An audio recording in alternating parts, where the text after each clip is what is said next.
contrast the physical condition of the Irish with that of the North American Indian, or the South Sea Islander, or any other savage race before it was degraded by contact with the civilized man. Yet I have no doubt that people's rulers are as wise as the average of civilized rulers.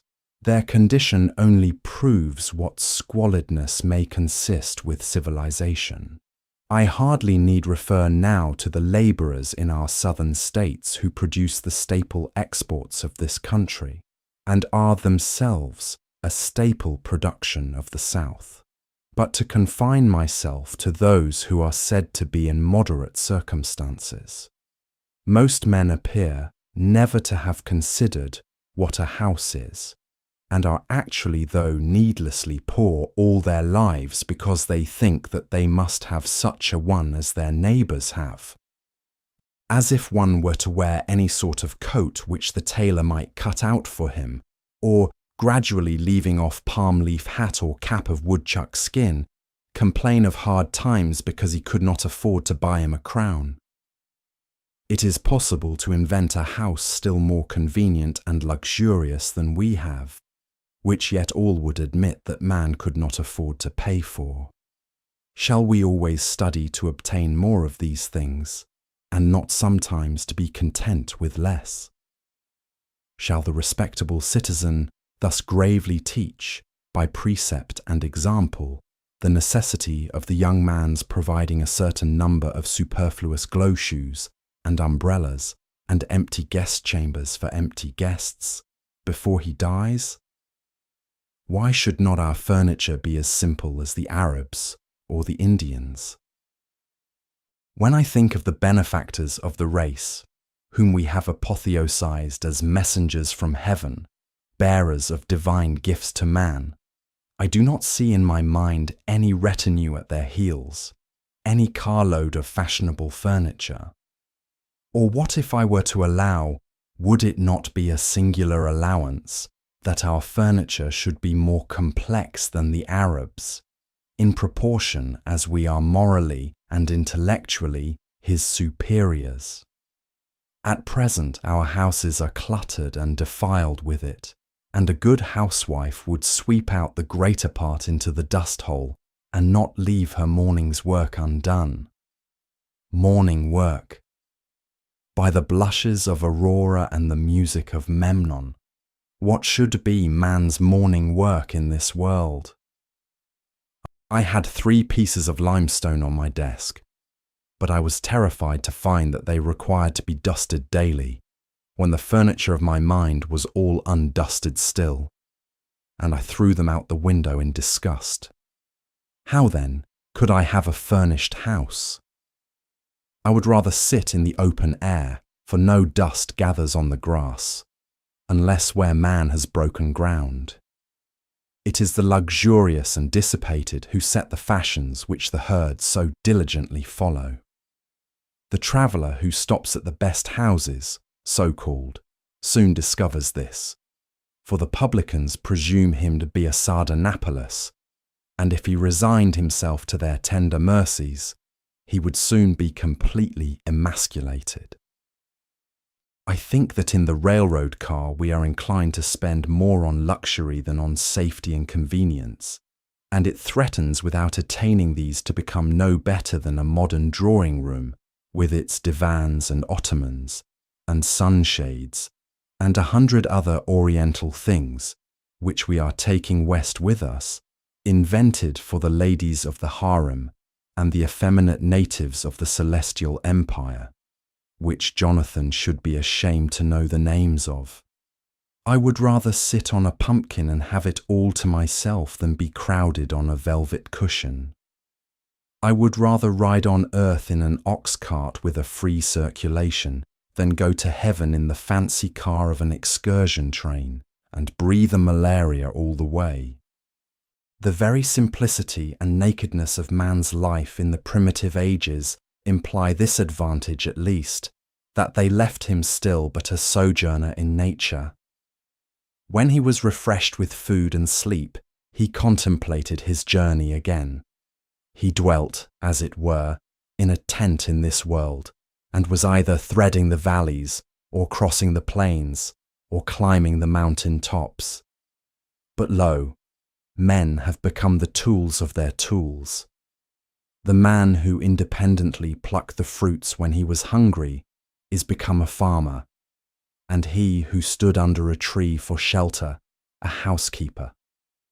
We now no longer camp as for a night, but have settled down on earth and forgotten heaven.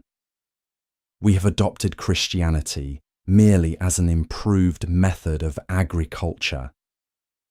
We have built for this world a family mansion, and for the next, a family tomb. The best works of art are the expression of man's struggle to free himself from this condition. But the effect of our art is merely to make this low state comfortable and that higher state to be forgotten. There is actually no place in this village for a work of fine art. If any had come down to us, to stand, for our lives, our houses and streets, furnish no proper pedestal for it. There is not a nail to hang a picture on, nor a shelf to receive the bust of a hero or a saint. When I consider how our houses are built and paid for, or not paid for, and their internal economy managed and sustained, I wonder that the floor does not give way under the visitor while he is admiring the gewgaws upon the mantelpiece, and let him through into the cellar to some solid and honest though earthy foundation. I cannot but perceive that this so-called rich and refined life is a thing jumped at, and I do not get on in the enjoyment of the fine arts which adorn it, my attention being wholly occupied with the jump. For I remember that the greatest genuine leap, due to human muscles alone, on record, is that of certain wandering Arabs, who are said to have cleared 25 feet on level ground. Without factitious support, man is sure to come to earth again beyond that distance. The first question which I am tempted to put to the proprietor of such great impropriety is, who bolsters you? Are you one of the 97 who fail, or of the 3 who succeed? Answer me these questions, and then perhaps I may look at your baubles and find them ornamental. The cart before the horse is neither beautiful nor useful. Before we can adorn our houses with beautiful objects, the walls must be stripped, and our lives must be stripped, and beautiful housekeeping and beautiful living be laid for a foundation. Now, a taste for the beautiful is most cultivated out of doors, where there is no house and no housekeeper. Old Johnson, in his wonder-working Providence, speaking of the first settlers of this town, with whom he was contemporary, tells us that they burrow themselves in the earth for their first shelter under some hillside, and casting the soil aloft upon timber, they make a smoky fire against the earth at the highest side. They did not provide them houses, says he, till the earth, by the Lord's blessing, brought forth bread to feed them, and the first year's crop was so light that they were forced to cut their bread very thin for a long season. The secretary of the province of New Netherland, writing in Dutch in 1650, for the information of those who wished to take up land there, states more particularly that those in New Netherland, and especially in New England, who have no means to build farmhouses at first according to their wishes, dig a square pit in the ground, cellar fashion, 6 or 7 feet deep, as long and as broad as they think proper, case the earth inside with wood all round the wall, and line the wood with the bark of trees, or something else to prevent the caving in of the earth. Floor this cellar with plank and wainscot it overhead for a ceiling. Raise a roof of spars clear up and cover the spars with bark or green sods, so that they can live dry and warm in these houses with their entire families for 2, 3, and 4 years, it being understood that partitions are run through those cellars which are adapted to the size of the family.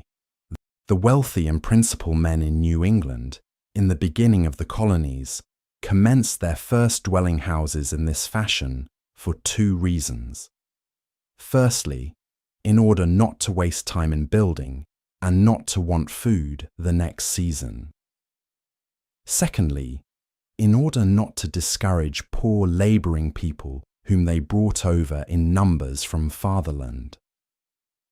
In the course of 3 or 4 years, when the country became adapted to agriculture, they built themselves handsome houses, spending on them several thousands.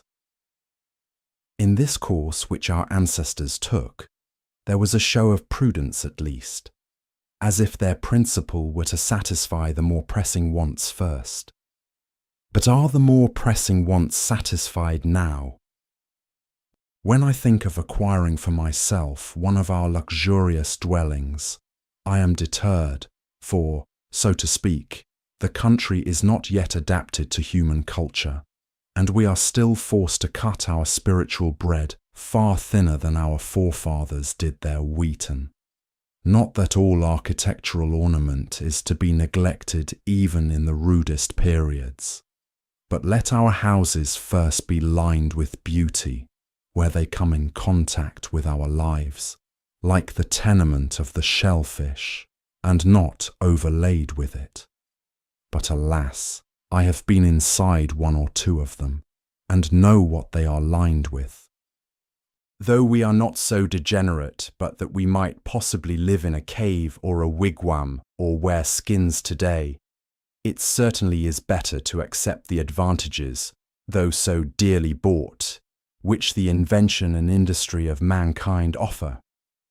In such a neighbourhood as this, boards and shingles, lime and bricks are cheaper and more easily obtained than suitable caves, or whole logs, or bark in sufficient quantities, or even well-tempered clay or flat stones. I speak understandingly on this subject, for I have made myself acquainted with it both theoretically and practically. With a little more wit, we might use these materials so as to become richer than the richest now are, and make our civilization a blessing. The civilized man is a more experienced and wiser savage. But to make haste to my own experiment, near the end of March 1845, I borrowed an axe and went down to the woods by Walden Pond, nearest to where I intended to build my house, and began to cut down some tall, arrowy white pines, still in their youth, for timber. It is difficult to begin without borrowing, but perhaps it is the most generous course thus to permit your fellow men to have an interest in your enterprise. The owner of the axe, as he released his hold on it, said that it was the apple of his eye, but I returned it sharper than I received it. It was a pleasant hillside where I worked, covered with pine woods, through which I looked out on the pond, and a small open field in the woods where pines and hickories were springing up. The ice in the pond was not yet dissolved, though there were some open spaces, and it was all dark-coloured and saturated with water. There were some slight flurries of snow during the days that I worked there, but for the most part, when I came out onto the railroad, on my way home, its yellow sand heap stretched away gleaming in the hazy atmosphere, and the rails shone in the spring sun, and I heard the lark and pewee and other birds already come to commence another year with us. They were pleasant spring days, in which the winter of man's discontent was thawing as well as the earth, and the life that had lain torpid began to stretch itself. One day, when my axe had come off and I had cut a green hickory for a wedge, driving it with a stone, and had placed the hole to soak in a pond hole in order to swell the wood, I saw a striped snake run into the water and he lay on the bottom, apparently without inconvenience, as long as I stayed there, or more than a quarter of an hour. Perhaps because he had not yet fairly come out of the torpid state. It appeared to me that for a like reason, men remain in their present low and primitive condition. But if they should feel the influence of the spring of springs arousing them, they would of necessity rise to a higher and more ethereal life.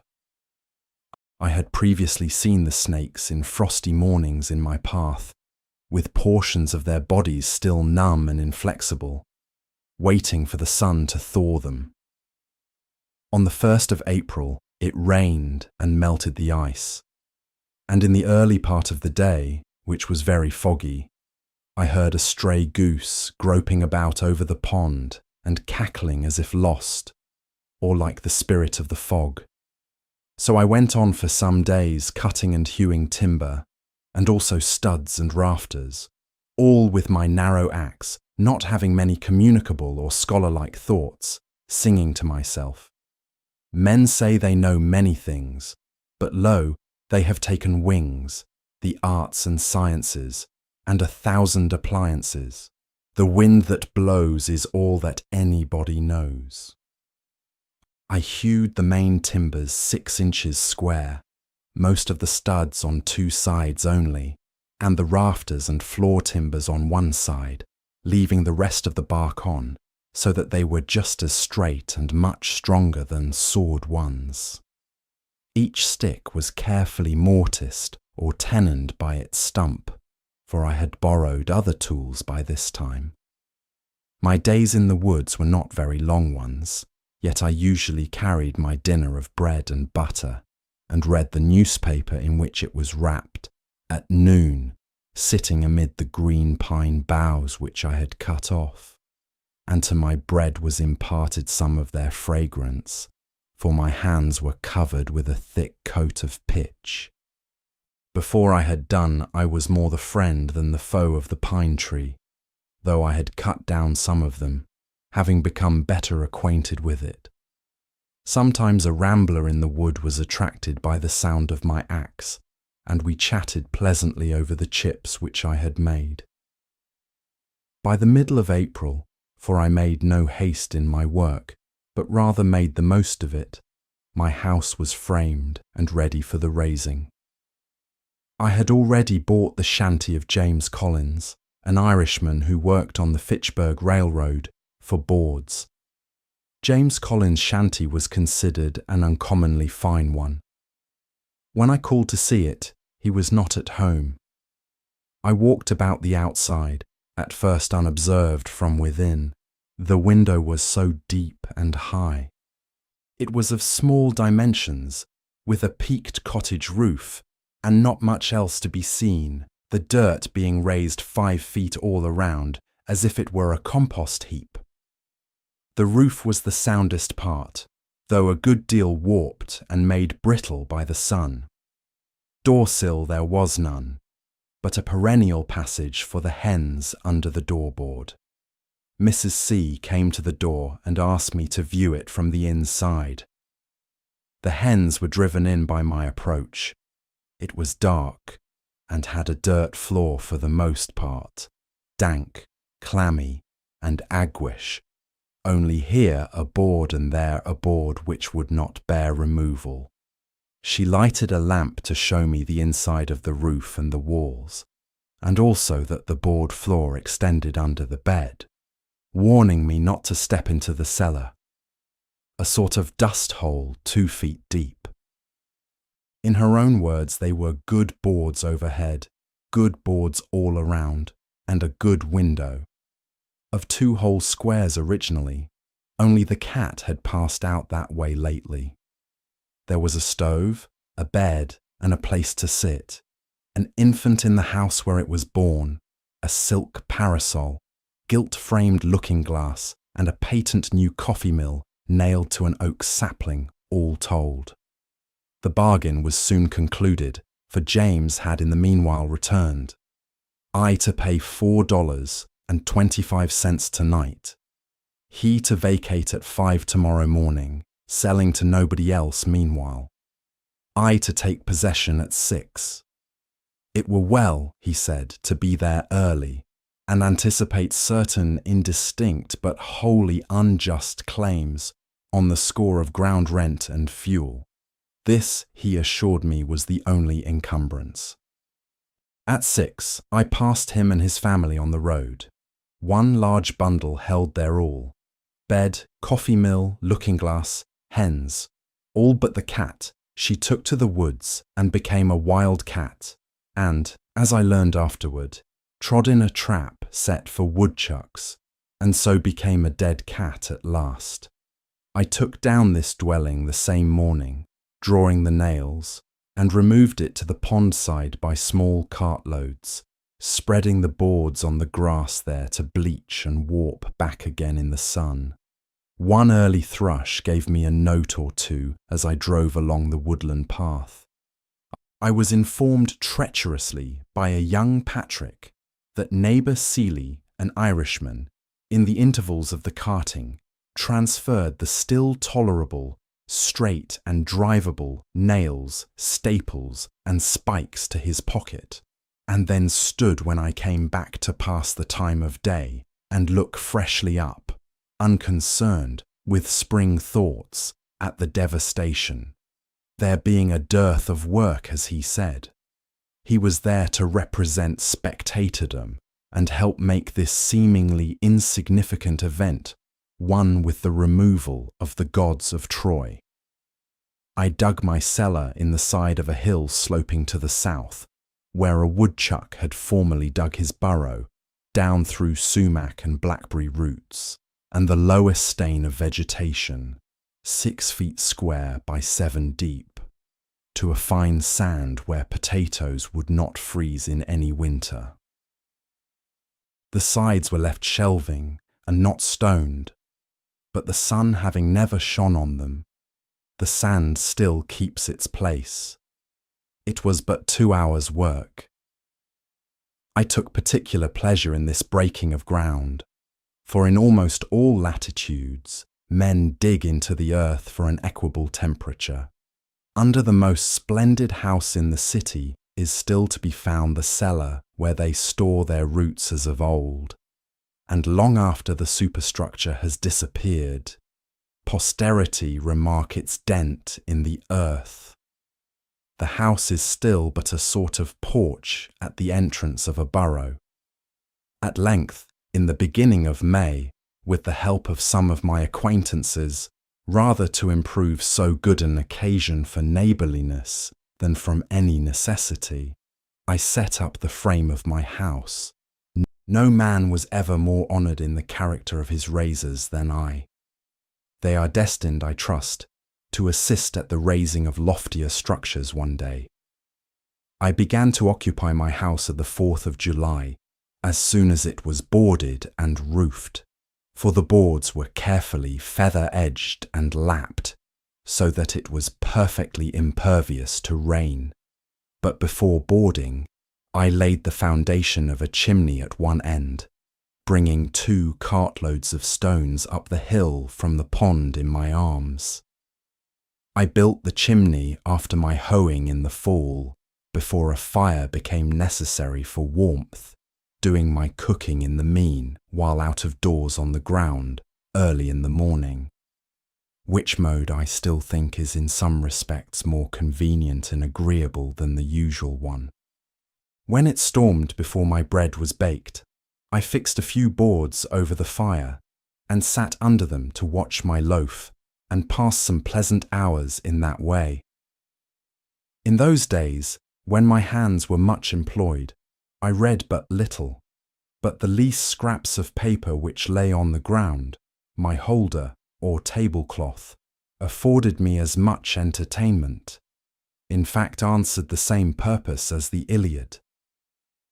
It would be worth the while to build still more deliberately than I did, considering, for instance, what foundation a door, a window, a cellar, a garret have in the nature of man, and perchance never raising any superstructure until we found a better reason for it than our temporal necessities even.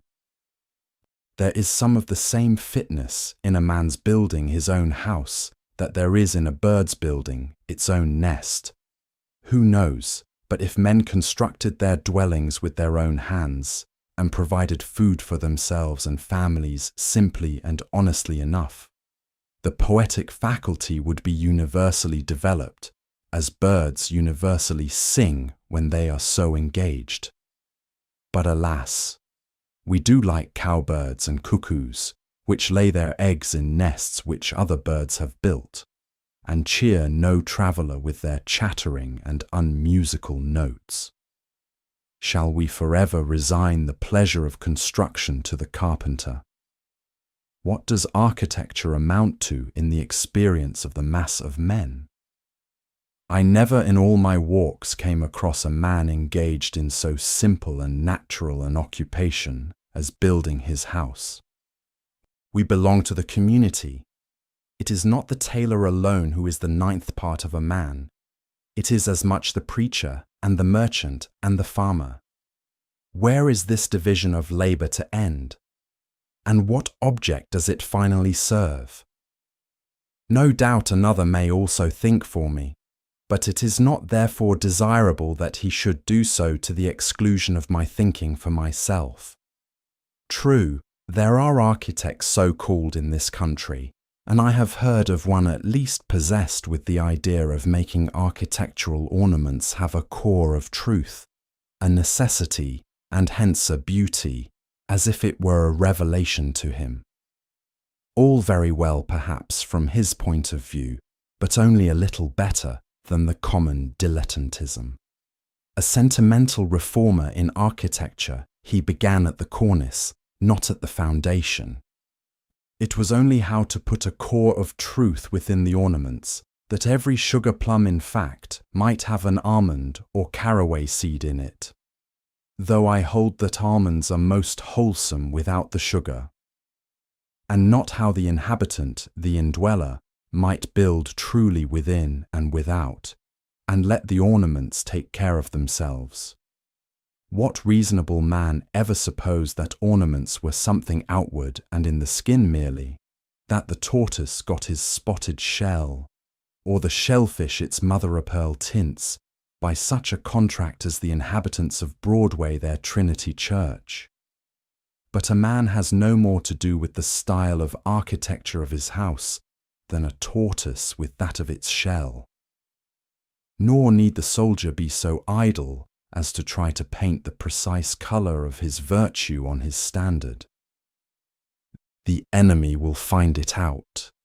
He may turn pale when the trial comes. This man seemed to me to lean over the cornice and timidly whisper his half-truth to the rude occupants who really knew it better than he. What of architectural beauty I now see, I know has gradually grown from within outward, out of the necessities and character of the indweller, who is the only builder, out of some unconscious truthfulness and nobleness, without ever a thought for the appearance and whatever additional beauty of this kind is destined to be produced, will be preceded by a like unconscious beauty of life. The most interesting dwellings in this country, as the painter knows, are the most unpretending, humble log huts and cottages of the poor commonly. It is the life of the inhabitants whose shells they are, and not any peculiarity in their surfaces merely, which makes them picturesque. And equally interesting will be the citizen's suburban box, when his life shall be as simple and as agreeable to the imagination, and there is as little straining after effect in the style of his dwelling. A great proportion of architectural ornaments are literally hollow, and a September gale would strip them off like borrowed plumes, without injury to the substantials. They can do without architecture who have no olives nor wines in the cellar. What if an equal ado were made about the ornaments of style in literature? and the architects of our Bibles spent as much time about their cornices as the architects of our churches do. So are made the belles lettres and the beaux-arts and their professors. Much it concerns a man, forsooth, how a few sticks are slanted over him or under him, and what colours are daubed upon his box. It would signify somewhat, if, in any earnest sense, he slanted them and daubed it. But the spirit having departed out of the tenant, it is of a piece with constructing his own coffin. The architecture of the grave, and carpenter, is but another name for coffin maker. One man says, in his despair or indifference to life, take up a handful of the earth at your feet and paint your house that colour. Is he thinking of his last and narrow house? Toss up a copper for it as well. What an abundance of leisure he must have. Why do you take up a handful of dirt? Better paint your house your own complexion. Let it turn pale or blush for you. An enterprise to improve the style of cottage architecture. When you have got my ornaments ready, I will wear them. Before winter I built a chimney and shingled the sides of my house, which were already impervious to rain, with imperfect and sappy shingles made of the first slice of the log, whose edges I was obliged to straighten with a plane. I have thus a tight shingled and plastered house, 10 feet wide by 15 long, and 8 feet posts, with a garret and a closet, a large window on each side, 2 trap doors, 1 door at the end, and a brick fireplace opposite. The exact cost of my house, paying the usual price for such materials as I used, but not counting the work, all of which was done by myself, was as follows. And I give the details because very few are able to tell exactly what their houses cost, and fewer still, if any, the separate cost of the various materials which compose them. Boards, $8.03 mostly shanty boards. Refuse shingles for roof sides, $4 laths, $1.25. 2 second-hand windows with glass, $2.43. 1,000 old brick. 4.00, 2 casks of lime, 2.40. That was high. Hair, 0.31. More than I needed. Mantle tree iron, 0.15 nails. 3.90 hinges and screws, 0.14 latch, 0.10 chalk, 0.01 transportation, 1.40. I carried a good part on my back. In all, $28.12.5. These are all the materials excepting the timber stones and sand, which I claimed by squatter's right. I have also a small woodshed adjoining, made chiefly of the stuff which was left after building the house. I intend to build me a house which will surpass any on the main street in Concord in grandeur and luxury, as soon as it pleases me as much, and will cost me no more than my present one. I thus found that the student who wishes for a shelter can obtain one for a lifetime at an expense not greater than the rent which he now pays annually. If I seem to boast more than is becoming, my excuse is that I brag for humanity rather than for myself, and my shortcomings and inconsistencies do not affect the truth of my statement. Notwithstanding much cant and hypocrisy, chaff which I find it difficult to separate from my wheat, but for which I am as sorry as any man, I will breathe freely and stretch myself in this respect. It is such a relief to both the moral and physical system. and I am resolved that I will not through humility become the devil's attorney. I will endeavour to speak a good word for the truth. At Cambridge College, the mere rent of a student's room, which is only a little larger than my own, is $30 each year, though the corporation had the advantage of building 32 side by side and under one roof, and the occupant suffers the inconvenience of many and noisy neighbours, and perhaps a residence in the 4th story.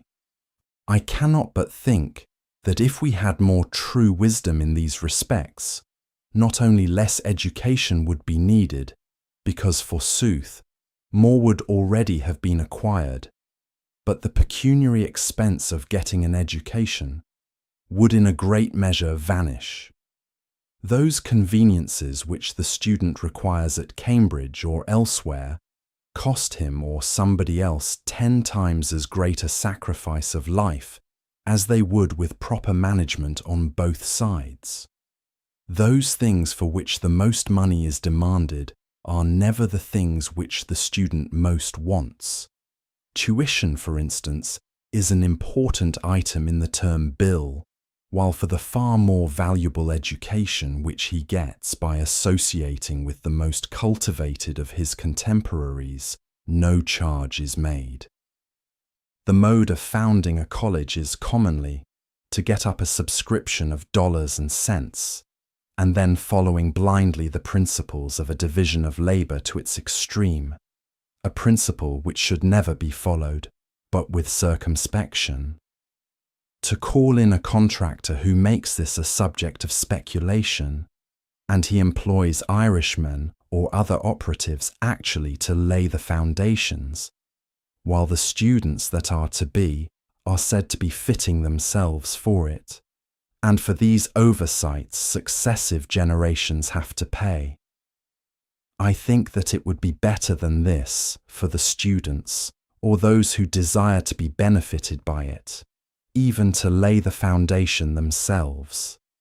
The student who secures his coveted leisure and retirement by systematically shirking any labour necessary to man obtains but an ignoble and unprofitable leisure, defrauding himself of the experience which alone can make leisure fruitful.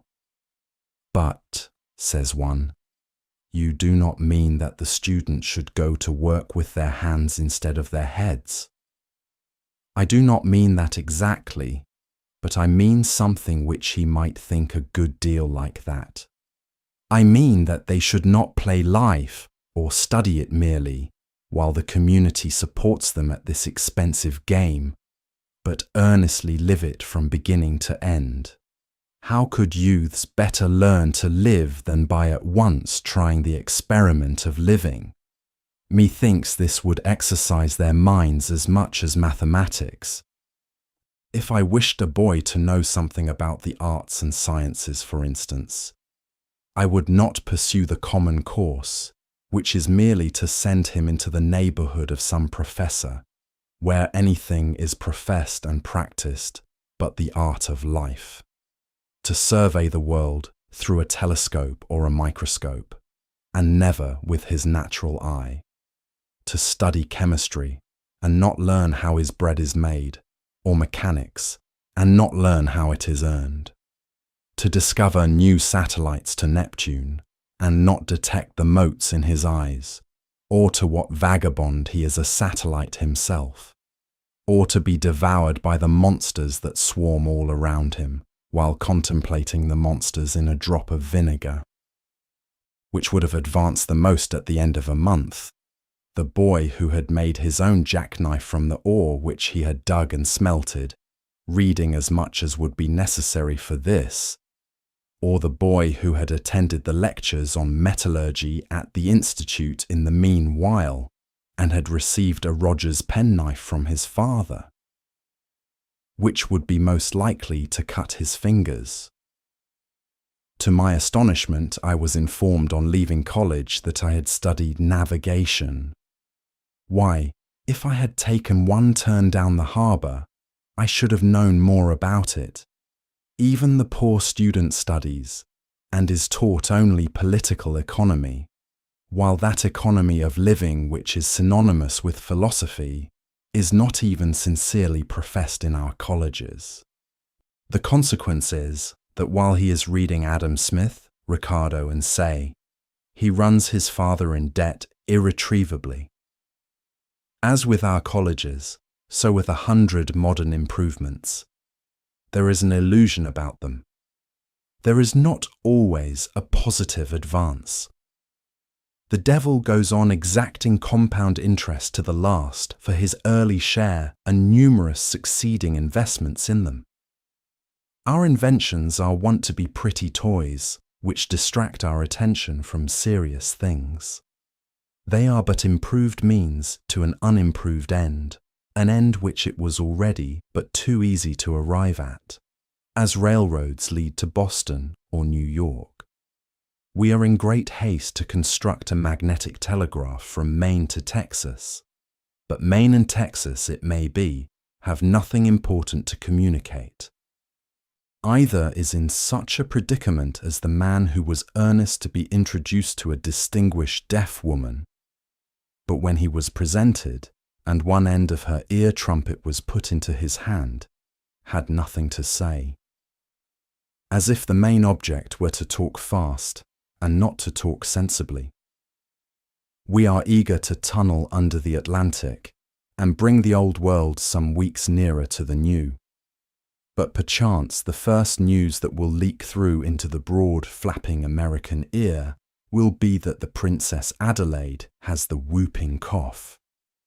After all, the man whose horse trots a mile in a minute does not carry the most important messages. He is not an evangelist, nor does he come round eating locusts and wild honey. I doubt if Flying Childers ever carried a peck of corn to mill. One says to me, "I wonder that you do not lay up money. You love to travel. You might take the cars and go to Fitchburg today and see the country." But I am wiser than that. I have learned that the swiftest traveller is he that goes afoot. I say to my friend, suppose we try who will get there first. The distance is 30 miles, the fare 90 cents. That is almost a day's wages. I remember when wages were 60 cents a day for labourers on this very road. Well, I start now on foot and get there before night. I have travelled at that rate by the week together. You will in the mean while have earned your fare, and arrive there sometime tomorrow, or possibly this evening, if you are lucky enough to get a job in season. Instead of going to Fitchburg, you will be working here the greater part of the day. And so, if the railroad reached round the world, I think that I should keep ahead of you. And as for seeing the country, and getting experience of that kind, I should have to cut your acquaintance altogether. Such is the universal law, which no man can ever outwit, and with regard to the railroad even we may say, it is as broad as it is long. To make a railroad round the world available to all mankind is equivalent to grading the whole surface of the planet. Men have an indistinct notion that if they keep up this activity of joint stocks and spades long enough, all will at length ride somewhere in next to no time and for nothing. But though a crowd rushes to the depot and the conductor shouts, "All aboard," when the smoke is blown away and the vapour condensed, it will be perceived that a few are riding, but the rest are run over, and it will be called, and will be, a melancholy accident. No doubt they can ride at last who shall have earned their fare. That is, if they survive so long, but they will probably have lost their elasticity and desire to travel by that time. This spending of the best part of one's life earning money in order to enjoy a questionable liberty during the least valuable part of it reminds me of the Englishman who went to India to make a fortune first, in order that he might return to England and live the life of a poet. He should have gone up garret at once. "What?" exclaim a million Irishmen starting up from all the shanties in the land. "Is not this railroad which we have built a good thing?" "Yes," I answer, "comparatively good. That is, you might have done worse. But I wish, as you are brothers of mine, that you could have spent your time better than digging in this dirt." Before I finish my house, wishing to earn $10 or $12 by some honest and agreeable method, in order to meet my unusual expenses, I planted about 2.5 acres of light and sandy soil, near it chiefly with beans, but also a small part with potatoes, corn, peas, and turnips. The whole lot contains 11 acres, mostly growing up to pines and hickories, and was sold the preceding season for $8.08 an acre. One farmer said that it was good for nothing but to raise cheeping squirrels on.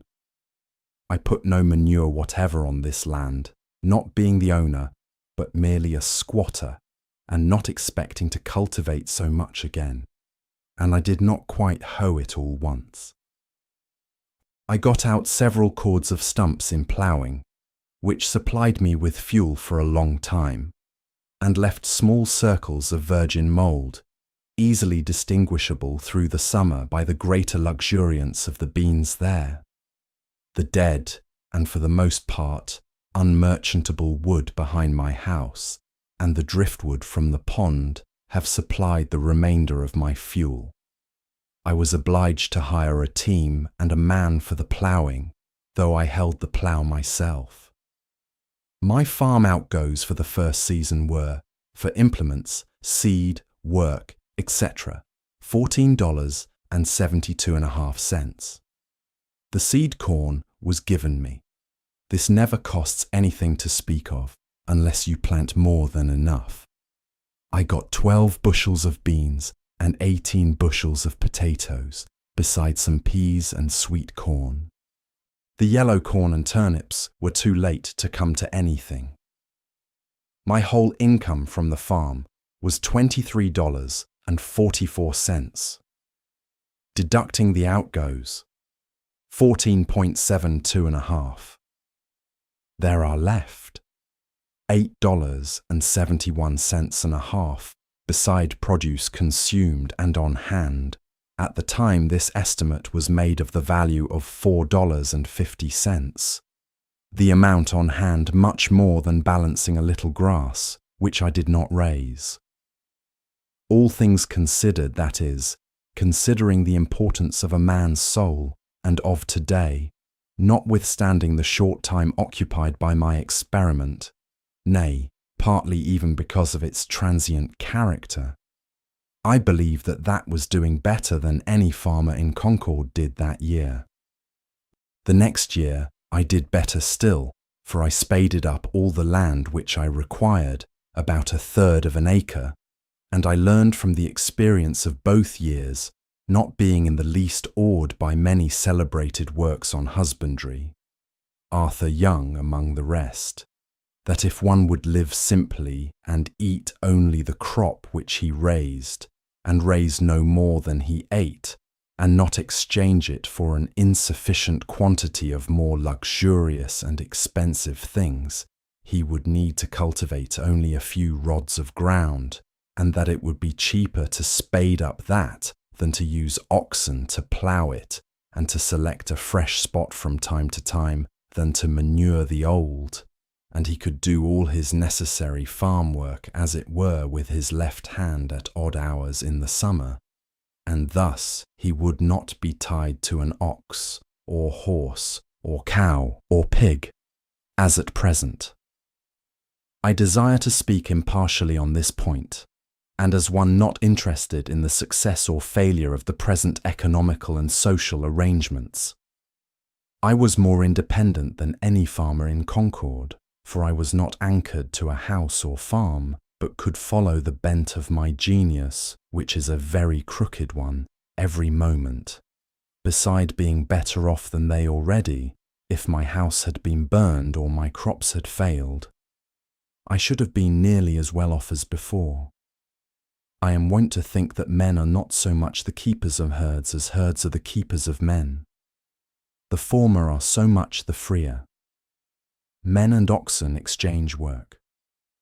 But if we consider necessary work only, the oxen will be seen to have greatly the advantage. Their farm is so much the larger. Man does some of his part of the exchange work in his 6 weeks of haying, and it is no boy's play. Certainly no nation that lived simply in all respects, that is, no nation of philosophers, would commit so great a blunder as to use the labour of animals. True, there never was and is not likely soon to be a nation of philosophers, nor am I certain it is desirable that there should be. However, I should never have broken a horse or bull and taken him to board for any work he might do for me, for fear I should become a horseman or a herdsman merely. And if society seems to be the gainer by so doing, are we certain that what is one man's gain is not another's loss, and that the stable boy has equal cause with his master to be satisfied? Granted that some public works would not have been constructed without this aid, and let man share the glory of such with the ox and horse, does it follow that he could not have accomplished works yet more worthy of himself in that case? When men begin to do, not merely unnecessary or artistic, but luxurious and idle work, with their assistance, it is inevitable that a few do all the exchange work with the oxen, or, in other words, become the slaves of the strongest. Man thus not only works for the animal within him, but, for a symbol of this, he works for the animal without him. Though we have many substantial houses of brick or stone, the prosperity of the farmer is still measured by the degree to which the barn overshadows the house. This town is said to have the largest houses for oxen, cows, and horses hereabouts, and it is not behindhand in its public buildings. But there are very few halls for free worship or free speech in this county. It should not be by their architecture, but why not even by their power of abstract thought, that nations should seek to commemorate themselves. How much more admirable the Bhagavad Gita than all the ruins of the East. Towers and temples are the luxury of princes. A simple and independent mind does not toil at the bidding of any prince. Genius is not a retainer to any emperor, nor is its material silver, or gold, or marble, except to a trifling extent. To what end, pray, is so much stone hammered? In Arcadia, when I was there, I did not see any hammering stone. Nations are possessed with an insane ambition to perpetuate the memory of themselves by the amount of hammered stone they leave. What if equal pains were taken to smooth and polish their manners? One piece of good sense would be more memorable than a monument as high as the moon. I love better to see stones in place. The grandeur of Thebes was a vulgar grandeur. More sensible is a rod of stone wall that bounds an honest man's field than 100-gated Thebes that has wandered farther from the true end of life. The religion and civilization, which are barbaric and heathenish, build splendid temples, but what you might call Christianity does not. Most of the stone a nation hammers goes toward its tomb only.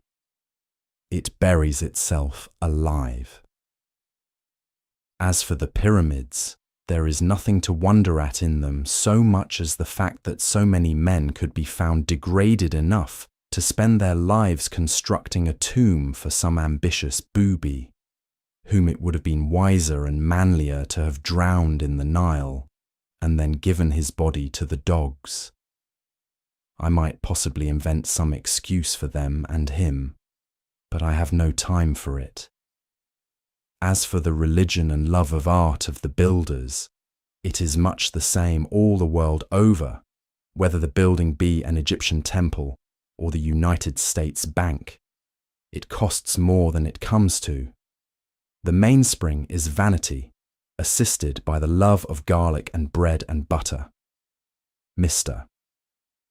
Balcom, a promising young architect, designs it on the back of his Vitruvius with hard pencil and ruler, and the job is let out to Dobson and Sons, stonecutters. When the 30 centuries begin to look down on it, mankind begin to look up at it. As for your high towers and monuments, there was a crazy fellow once in this town who undertook to dig through to China, and he got so far that, as he said, he heard the Chinese pots and kettles rattle. But I think that I shall not go out of my way to admire the whole which he made. Many are concerned about the monuments of the West and the East, to know who built them. For my part, I should like to know who in those days did not build them, who were above such trifling. But to proceed with my statistics. By surveying, carpentry, and day labour of various other kinds in the village in the meanwhile, for I have as many trades as fingers, I had earned $13.34. The expense of food for 8 months, namely, from July 4th to March 1st, the time when these estimates were made, though I lived there more than 2 years, not counting potatoes, a little green corn, and some peas, which I had raised, nor considering the value of what was on hand at the last date, was rice. $1.73 molasses, 1.73 cheapest form of the saccharine. Rye meal, 1.04 3/4. Indian meal, 0.99 3/4. Cheaper than rye. Pork, 0.22. All experiments which failed. Flour. Asas, 0.88 costs more than Indian meal, both money and trouble. Sugar, 0.80 lard, 0.65 apples, 0.25 dried apple, 0.22 sweet potatoes, 0.101 pumpkin, 0.061 watermelon, 0.02 salt, 0.03. Yes, I did eat $8.74, all told. But I should not thus unblushingly publish my guilt, if I did not know that most of my readers were equally guilty with myself, and that their deeds would look no better in print. The next year I sometimes caught a mess of fish for my dinner, and once I went so far as to slaughter a woodchuck which ravaged my bean field, effect his transmigration, as a Tartar would say, and devour him, partly for experiment's sake, but though it afforded me a momentary enjoyment, notwithstanding a musky flavour, I saw that the longest use would not make that a good practice, however it might seem to have your woodchucks ready dressed by the village butcher, clothing and some incidental expenses within the same dates, though little can be inferred from this item, amounted to $8.40 and 3/4 oil and some household utensils. 2.00, so that all the pecuniary outgoes, excepting for washing and mending, which for the most part were done out of the house, and their bills have not yet been received. And these are all, and more than all the ways by which money necessarily goes out in this part of the world, were house. $28.12 farm 1 year, $14.72 food 8 months, $8.74 clothing, etc. 8 months. 8.403 quarters, oil, and so on. 8 months, 2.00. In all, $61.99 and 3/4. I address myself now to those of my readers who have a living to get. And to meet this, I have for farm produce sold $23.44, earned by day labor, 13.34. In all, $36.78, which subtracted from the sum of the outgoes leaves a balance of $25.21 3/4 on the one side. This being very nearly the means with which I started, and the measure of expenses to be incurred, and on the other, beside the leisure and independence and health thus secured, a comfortable house for me as long as I choose to occupy it. These statistics, however accidental and therefore uninstructive they may appear, as they have a certain completeness, have a certain value also. Nothing was given me of which I have not rendered some account. It appears from the above estimate that my food alone cost me in money about 27 cents a week. It was, for nearly 2 years after this, rye and Indian meal without yeast, potatoes, rice, a very little salt pork, molasses, and salt, and my drink water. It was fit that I should live on rice mainly, who loved so well the philosophy of India. To meet the objections of some inveterate cavillers, I may as well state that if I dined out occasionally, as I always had done, and I trust shall have opportunities to do again, it was frequently to the detriment of my domestic arrangements. But the dining out, being, as I have stated, a constant element, does not in the least affect a comparative statement like this. I learned from my 2 years' experience that it would cost incredibly little trouble to obtain one's necessary food, even in this latitude, that a man may use as simple a diet as the animals and yet retain health and strength. I have made a satisfactory dinner, satisfactory on several accounts, simply off a dish of purslane, Portulassa oleracea, which I gathered in my cornfield, boiled and salted. I give the Latin on account of the savouriness of the trivial name. And pray, what more can a reasonable man desire, in peaceful times, in ordinary noons, than a sufficient number of ears of green sweet corn boiled with the addition of salt?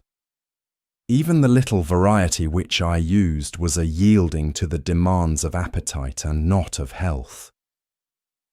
Yet men have come to such a pass that they frequently starve, not for want of necessaries, but for want of luxuries, and I know a good woman who thinks that her son lost his life because he took to drinking water only.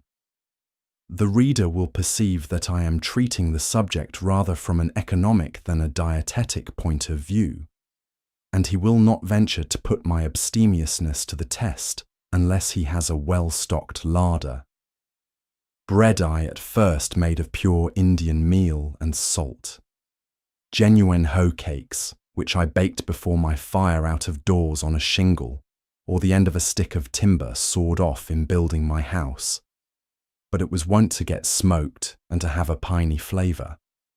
I tried flour also, but have at last found a mixture of rye and Indian meal most convenient and agreeable.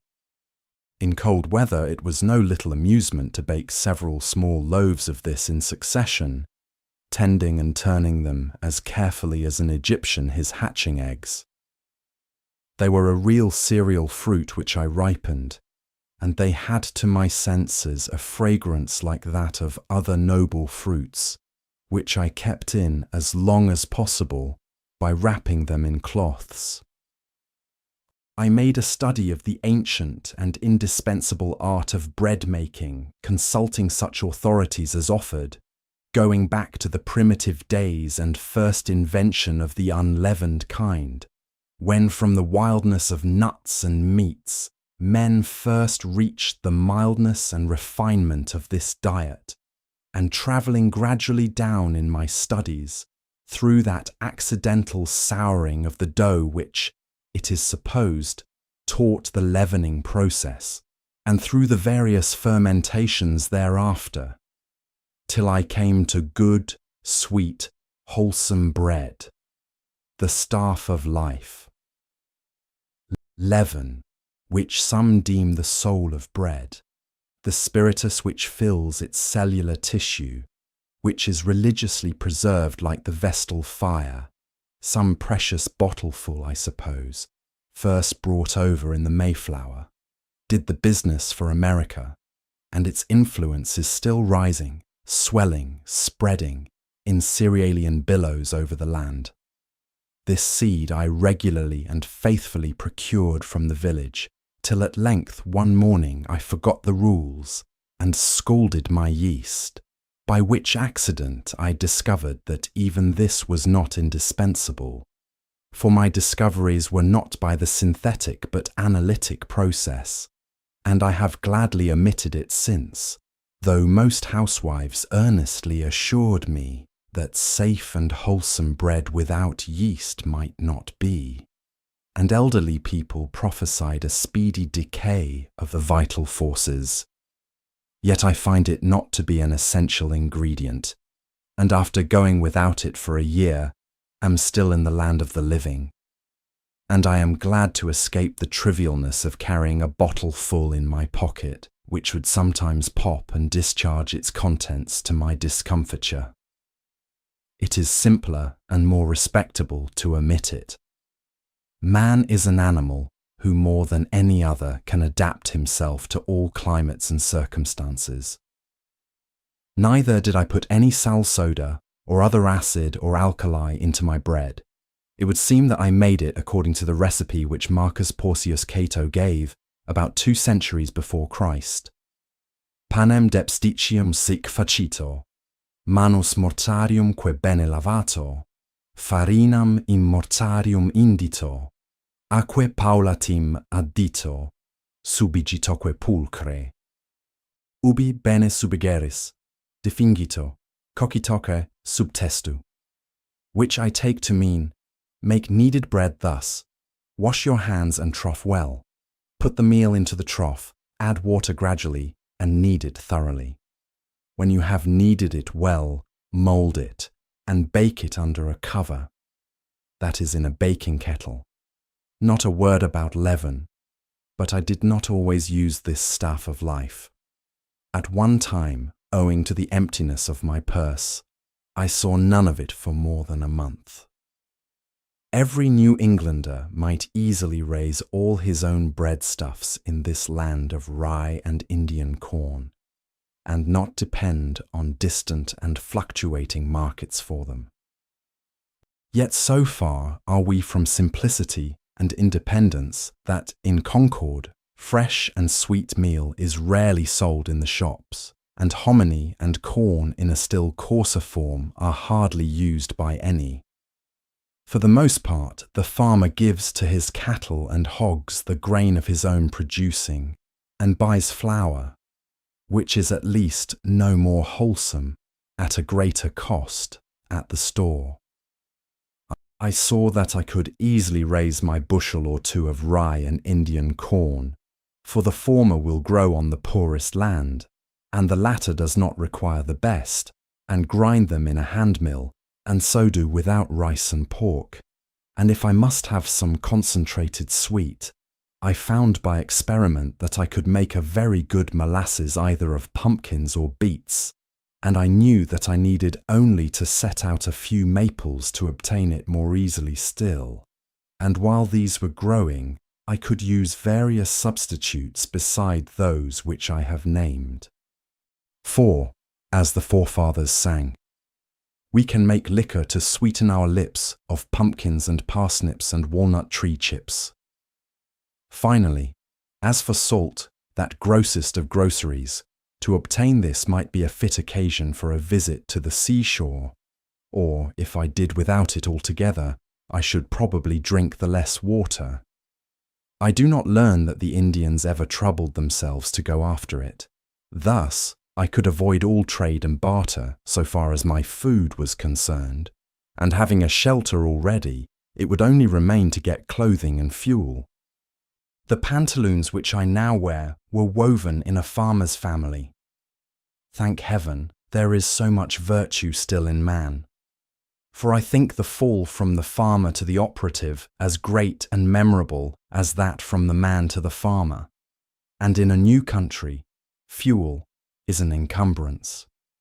As for a habitat, if I were not permitted still to squat, I might purchase 1 acre at the same price for which the land I cultivated was sold, namely $8.08. But as it was, I considered that I enhanced the value of the land by squatting on it. There is a certain class of unbelievers who sometimes ask me such questions as, if I think that I can live on vegetable food alone, and to strike at the root of the matter at once, for the root is faith. I am accustomed to answer such, that I can live on board nails.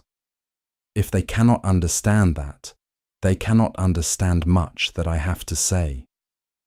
For my part, I am glad to hear of experiments of this kind being tried, as that a young man tried for a fortnight to live on hard, raw corn on the ear, using his teeth for all mortar. The squirrel tribe tried the same and succeeded. The human race is interested in these experiments, though a few old women who are incapacitated for them, or who own their thirds in mills, may be alarmed. My furniture, part of which I made myself, and the rest cost me nothing of which I have not rendered an account, consisted of a bed, a table, a desk, 3 chairs, a looking-glass 3 inches in diameter, a pair of tongs and andirons, a kettle, a skillet, and a frying pan, a dipper, a wash bowl, 2 knives and forks, 3 plates, 1 cup, 1 spoon, a jug for oil, a jug for molasses, and a japanned lamp. None is so poor that he need sit on a pumpkin. That is shiftlessness. There is a plenty of such chairs as I like best in the village garrets to be had for taking them away. Furniture. Thank God, I can sit and I can stand without the aid of a furniture warehouse. What man but a philosopher would not be ashamed to see his furniture packed in a cart and going up country exposed to the light of heaven and the eyes of men, a beggarly account of empty boxes? That is Spaulding's furniture. I could never tell from inspecting such a load whether it belonged to a so-called rich man or a poor one. The owner always seemed poverty-stricken. Indeed, the more you have of such things, the poorer you are. Each load looks as if it contained the contents of a dozen shanties, and if one shanty is poor, this is a dozen times as poor. Pray, for what do we move ever but to get rid of our furniture, our exuvier, at last to go from this world to another newly furnished, and leave this to be burned? It is the same as if all these traps were buckled to a man's belt, and he could not move over the rough country where our lines are cast without dragging them, dragging his trap. He was a lucky fox that left his tail in the trap. The muskrat will gnaw his 3rd leg off to be free. No wonder man has lost his elasticity. How often he is at a dead set. Sir, if I may be so bold, what do you mean by a dead set? If you are a seer, whenever you meet a man you will see all that he owns, aye, and much that he pretends to disown, behind him, even to his kitchen furniture and all the trumpery which he saves and will not burn, and he will appear to be harnessed to it, and making what headway he can. I think that the man is at a dead set who has got through a knot-hole or gateway where his sledge-load of furniture cannot follow him. I cannot but feel compassion when I hear some trig, compact-looking man, seemingly free, all girded and ready, speak of his furniture as whether it is insured or not. But what shall I do with my furniture? My gay butterfly is entangled in a spider's web then. Even those who seem for a long while not to have any, if you inquire more narrowly, you will find have some stored in somebody's barn. I look upon England today as an old gentleman who is travelling with a great deal of baggage, trumpery which has accumulated from long housekeeping, which he has not the courage to burn. Great trunk, little trunk, bandbox and bundle. Throw away the first three at least. It would surpass the powers of a well man nowadays to take up his bed and walk, and I should certainly advise a sick one to lay down his bed and run. When I have met an immigrant tottering under a bundle which contained his all, looking like an enormous wen which had grown out of the nape of his neck, I have pitied him, not because that was his all, but because he had all that to carry. If I have got to drag my trap, I will take care that it be a light one and do not nip me in a vital part. But perchance it will be wisest never to put one's paw into it. I would observe, by the way, that it costs me nothing for curtains, for I have no gazers to shut out but the sun and moon, and I am willing that they should look in. The moon will not sour milk nor taint meat of mine, nor will the sun injure my furniture or fade my carpet, and if he is sometimes too warm a friend, I find it still better economy to retreat behind some curtain which nature has provided, than to add a single item to the details of housekeeping. A lady once offered me a mat, but as I had no room to spare within the house, nor time to spare within or without to shake it, I declined it, preferring to wipe my feet on the sod before my door. It is best to avoid the beginnings of evil. Not long since I was present at the auction of a deacon's effects, for his life had not been ineffectual. The evil that men do lives after them. As usual, a great proportion was trumpery, which had begun to accumulate in his father's day. Among the rest was a dried tapeworm, and now, after lying half a century in his garret and other dust holes, these things were not burned. Instead of a bonfire or purifying destruction of them, there was an auction or increasing of them.